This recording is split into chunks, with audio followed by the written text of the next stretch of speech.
It was a gloomy afternoon when the small, frail cat appeared near the entrance of the local store.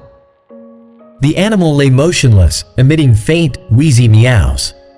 His labored breathing caught the attention of the saleswomen, who hurriedly went outside to see how they could help. As the concerned women approached, a young man suddenly materialized next to the struggling cat. He pledged to take care of the animal and, without hesitation, scooped it up from the street.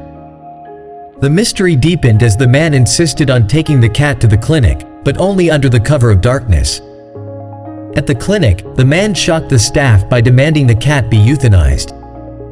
Confused and unsettled, the clinic workers couldn't fathom why the man had rescued the cat during the day, only to bring it to them for euthanasia a few hours later. The story unfolded in perplexing twists and turns, leaving everyone puzzled. Little did they know, the cat had an owner, a friend of the mysterious guy. Together, they schemed to bring the cat to another clinic, hoping that a different establishment might agree to the drastic measure of euthanasia. The doctors, however, refused to part with the ailing cat, deeming it too risky to transport him in such a fragile state. The examination revealed a heartbreaking reality. The X-ray exposed fractures in the pelvis and ribs, with air trapped between them. The prognosis was uncertain, and the doctors advised waiting until morning to see if the cat's condition would stabilize.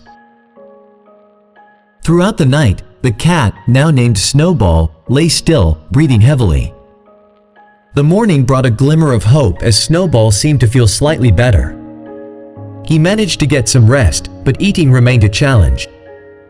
The dedicated clinic staff surmised that Snowball's injuries were likely the result of an irresponsible owner who thought it was acceptable to let the cat roam freely, exposing him to the dangers of the outside world.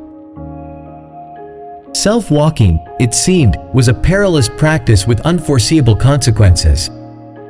Snowball's journey to recovery had just begun, leaving behind a trail of unanswered questions.